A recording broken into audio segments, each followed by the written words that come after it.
3월 4일 화요일에 새벽 묵상에 오신 여러분들을 환영합니다. 여호수아의 말씀과 함께 오늘 하루도 힘차게 시작하시는 TKBC 가족들이 되시기를 축복합니다. 오늘 우리가 읽을 통독 말씀은 여호수아 18장부터 21장까지의 말씀입니다. 앞을 보시면 우리 주보에도 실렸던 여호수아 18장부터 21장까지 소제목이 나와 있는데요. 이 소제목이 조금 헷갈리게 적혀 있습니다. 여호수아 18장에 보면 나머지 땅 분배 이렇게 되어 있고 여호수아 19장은 자손의 기업들 이렇게 되어 있는데 자손의 기업들이 뭔가 아마 이런 생각이 드실 수 있을 것 같아요. 제가 지금부터 한번 설명을 좀 드리겠습니다. 오늘 말씀은 어제 말씀에 이어지는 이 땅 분배의 메시지를 담고 있는데 그 첫 시작은 이렇게 됩니다. 이스라엘 자손의 온 회중이 실로에 모여서 거기에 회막을 세웠으며 그 땅은 그들 앞에서 돌아와 정복되었더라. 그러나 이스라엘 자손 중에 그 기업의 분배를 받지 못한 자가 아직도 7지파라. 자, 28장에서는 남은 7개 지파가 어떤 과정을 거쳐서 땅을 분배받게 되는가 이걸 먼저 설명한 다음에 그 7지파 중에 베냐민 지파가 받은 땅을 구체적으로 보여줍니다. 그 경과가 어떻게 되냐 하면 아직 점령하지 못한 땅들을 정탐꾼들이 돌아다니면서 이제 지도를 그려오고요. 그 지도에 따라서 땅을 7부분으로 나눠서 제비 뽑아서 배분을 한 것입니다. 그래서 그 배분한 것에 한 지파인 베냐민 지파가 18장 뒷부분에 나오고 나머지 6지파가 19장에 나옵니다. 그래서 저기 자손의 기업들이라고 되어 있는데 사실은 아마 나머지 자손의 기업들 이렇게 적혔어야 되는데 아마 글자가 빠진 게 아닌가 제가 추측을 해보는데요. 자, 이거는 말로 설명해서는 여러분들이 감을 잡으실 수가 없습니다. 이 사람들도 정탐꾼을 보내서 지도를 그려가지고 땅을 나눴으니까 우리도 지도를 보면서 한번 그 나뉘어진 땅을 살펴볼까요? 온통 잘 모르겠는 지명들만 나오고 있는데 이 지도를 보면서 살펴보면 조금 더 쉽게 이해가 될 것 같습니다. 자, 이렇게 지도를 보실 수가 있는데요. 자, 여러분 지도를 봐도 이게 뭔가 싶으신가요? 그러실 수 있어요. 왜냐하면 우리에게 좀 익숙한 지도를 보면 뭐 우리 조국인 대한민국 지도, 뭐 한반도 지도나 아니면 캐나다 지도나 아니면 조금 지리에 밝으신 분이시라면 근처 국가 중에 좀 익숙한 나라들, 뭐 미국 지도라든가 뭐 일본 지도라든가 유럽 지도라든가 이런 지도를 보시면 대략 어디에 뭐가 있는지 이렇게 아실 수가 있는데 이스라엘 지도는 사실 그렇게 우리가 교회에서 매번 듣고 보면서도 그렇게 익숙하지가 않습니다. 제가 최선을 다해서 여러분들 머릿속에 이 이스라엘 지도를 보는 기본 틀을 한번 알려드려 보겠습니다. 어제 말씀에서 이제 두 중요한 그룹들이 먼저 땅을 배분받았습니다. 첫 그룹은 에브라임과 므낫세 반지파죠. 보시면은 중앙 정도에서 조금 살짝 북쪽으로 치우쳐져 있는 공간이다. 이렇게 보실 수가 있고요. 자, 저기가 이스라엘에서 가장 최고의 곡창지대인 그런 곳입니다. 한국으로 치면 호남 평야 같은 그런 곳입니다. 아주 곡식이 많이 나오는 기름진 곳인데 그래서 여기가 굉장히 국력이 강한 곳입니다. 이 그룹이 왜 중요하냐 하면 바로 여호수아의 지파기도 하고요. 여호수아는 에브라임 지파죠. 그 다음에 이 지역이 나중에 북이스라엘 왕국의 중심 지파가 됩니다. 서쪽 므낫세 지파가 있는 저 지역에 지금은 여기 지도에 안 보입니다만 왜냐하면 아직 안 세워졌기 때문에 바로 북이스라엘의 수도였던 사마리아가 저기 보시면 서쪽 므낫세라고 하는 글자쯤 있는 곳에 사마리아가 나중에 세워지게 되거든요. 그리고 그 외에도 유명한 지명으로 세겜이라던가 실로라던가 이런 곳들이 보입니다. 세겜은 므낫세하고 에브라임 경계선에 있고 실로는 에브라임 쪽에 있습니다. 참고로 아까 1절 말씀에서 보셨듯이 이 땅 분배 자체가 이 성막이 있는 실로에서 지금 이루어지고 있습니다. 굉장히 중심 지역입니다. 자, 그 다음에 또 하나의 중요한 그룹은 유다였습니다. 시므온도 유다 안에 포함이 되는데 시므온 같은 경우는 이제 19장에 나오고요. 어제 말씀에서는 유다만 나왔는데 이 지역은 좀 남쪽으로 치우쳐져 있습니다. 예루살렘은 베냐민과의 경계 지역쯤에 있고요. 그 다음에 유다 지파 내쪽 안쪽으로는 이제 헤브론하고 브엘세바 같은 곳을 보실 수가 있습니다. 여기는 이제 갈렙의 지파기도 하고요. 다윗의 지파이기도 하죠. 나중에 남유다 왕국의 중심지가 됩니다. 그러니까 이 두 지역이 지금으로부터 시작해서 앞으로 이스라엘의 온 역사를 통틀어서 계속해서 중요한 역할을 하는 두 핵심 지역입니다. 그래서 어제 미리 땅 분배를 다 받은 거예요. 자, 그 다음에 오늘 말씀에서 이제 나머지 7지파들이 땅을 받게 되는데, 이제 미리 받은 동쪽의 3지파 빼고요. 나머지 7지파가 받게 되는데, 그 중에서 베냐민만 조금 특별 대우를 받습니다. 19장에서 받지 않고 18장에서 먼저 베냐민만 기업을 받아요. 이유는 베냐민 역시 중요한 지파이기 때문입니다. 물론 유다와 에브라임만큼은 아니지만, 여러분 베냐민의 위치를 보시면 제가 빨간색 동그라미, 작은 동그라미로 표시를 했는데, 이 앞에 두 그룹의 정 가운데 끼어 있다라는 것을 보시게 됩니다.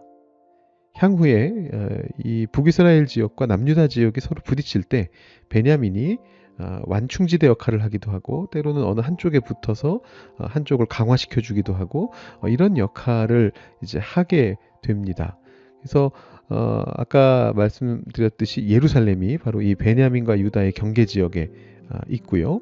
그 다음에 유명한 여리고하고 길갈도 이 베냐민 지역에 있습니다. 이스라엘 백성이 요단강을 넘어와서 처음으로 왔던 곳이 바로 이 베냐민 지역이고요. 그리고 여러분 잘 아시는 대로 사울 왕이 이 베냐민 지파 출신입니다. 그래서 특별 대우를 받은 겁니다. 중요하니까. 자, 그 이외의 6지파는 대부분 이제 북쪽의 땅을 받는데요. 시므온은 이미 유다 지파에 거의 흡수되었기 때문에 땅도 남쪽에 예외적으로 유다 안쪽에서 땅을 받게 되고요. 그 다음에 단이 조금 특이한데 제가 단을 한번 표시해 보겠습니다. 단의 위치는 여긴데요. 처음 땅을 받을 때는 이 자리에 에브라임과 유다 사이 베냐민 서쪽 지역에 땅을 받았습니다. 그런데 안타깝게도 그들이 이 땅을 지켜내지 못합니다. 사실 여기 단의 땅하고 그 아래쪽 유다의 서쪽 지역은 다윗 시대가 될 때까지 이스라엘이 차지한 적이 없습니다. 바로 그 유명한 블레셋이 여기 있었습니다. 아주 막강한 그룹이었고요. 사사기 내내, 사무엘상 내내 여기랑 싸웁니다. 그래서 단은 이 19장 말씀에서는 되게 긍정적으로 이제 묘사가 됐는데요. 지경이 확장되었다, 이렇게 긍정적으로 묘사가 되지만 실질적으로는 쫓겨난 것이다, 이렇게 보는 게 맞습니다. 그래서 이 지역으로부터 쫓겨나서 요 화살표를 따라가시면 저 끝에 조그만한 글씨로 잘 안 보이시겠지만 단이라고 하는 도시가 보입니다. 레셈이라고 하는 성읍을 대신 점령하고 이름을 단으로 바꿔서 이제 가장 높은 곳에, 가장 북쪽에 이제 살게 됩니다. 그 외에 나머지 4지파 이사갈, 스불론, 납달리, 아셀의 경우에는 여러분 자세하게 아실 필요 없고요. 북쪽에 있었다, 뭐 이 정도만 아시면 되겠습니다. 나중에 이제 신약에서 예수님께서 사역을 시작하실 때 스불론과 납달리 지경으로 가셨다, 이런 기록이 나오는데 거기가 바로 저기입니다. 갈릴리 호수 서편 나사렛이 있는 동네입니다. 뭐 이 정도만 알고 계셔도 신구약에서 중요한 지파의 경계들은 거의 다 파악하신 셈입니다. 자, 제가 19장까지 지금 설명드렸고요. 오늘 이 통독 가이드가 길어져서 묵상을 좀 짧게 해야 되겠네요. 우리 20장, 21장도 마저 보죠. 도피성과 레위 사람들의 성읍입니다. 도피성의 경우에는 이제 지파와 위치를 잘 배분하면서 6개의 성을 도피성으로 지정했습니다. 이 내용 자체는 우리가 묵상 시간에 보려고 하니까 지금은 위치만 한번 살펴볼까요? 지도 보는 김에. 북쪽의 납달리 지역의 게데스라고 하는 곳, 그 다음에 서쪽 므낫세 지파의 세겜, 그리고 유다의 헤브론, 이렇게 주요 지역하고 북쪽에 있는 변경지대하고 이렇게 해서 하나씩 3개가 세워졌고요. 그 다음에 요단 동편에서도 바산 골란, 그리고 가까워 보입니다만 다른 지파 경계 안에 있습니다. 길르앗 라못입니다. 갓 지파 영역인데 여기에도 도피성이 세워지고 마지막으로 밑에 르우벤 지파의 베셀이라고 하는 곳에 요단 동편 3개가 도피성으로 지정이 됐습니다. 부지 중에 살인한 자가 피해 보복자를 피해서 도피할 수 있는 이제 그런 성들입니다. 그리고 21장에서는 따로 땅을 받지 않고 각 지파의 영역 안에서 이제 성을 받기로 했던 레위 사람들의 성들 목록이 등장합니다. 세부적인 사항은 크게 중요하지 않겠습니다만 여러분 혹시 대략적인 위치를 알고 싶으시다면 21장 4절부터 7절까지 읽어보시면 대략 어떤 레위 사람들이 어느 지파 안에 살게 됐는지 확인하실 수 있습니다. 그리고 나서 21장 43절부터 45절까지 모든 땅 분배가 맞춰졌다라는 선언적 말씀을 끝으로 이 땅 분배 스토리가 종료됩니다. 제가 지지난주 주일에 말씀드렸듯이 선언적인 표현입니다. 아직 다 끝나지 않았습니다. 사실은 이제부터 시작입니다.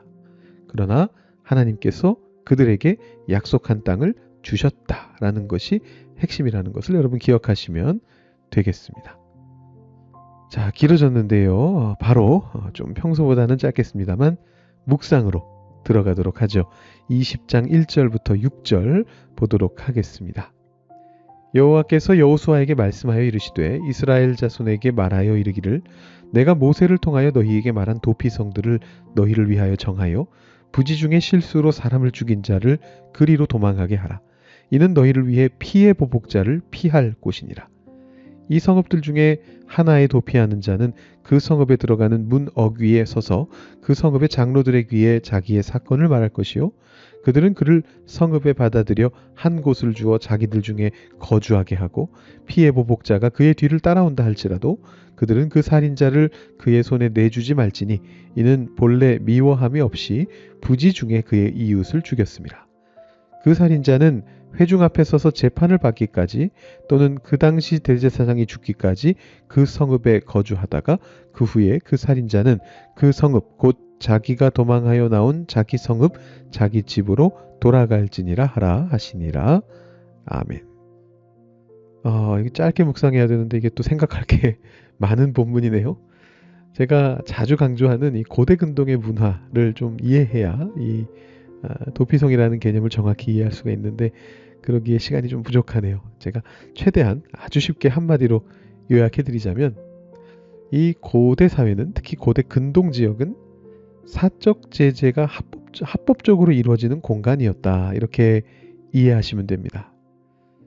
사적 제재라는 건 뭐냐 하면 이제 공권력이 아니라 개개인이 다른 사람의 잘못에 대해서 사적으로 복수하는 그런 것을 말합니다. 최근에 한국에 개봉했던 영화 베테랑2가 이 사적 제재 문제를 다뤘습니다.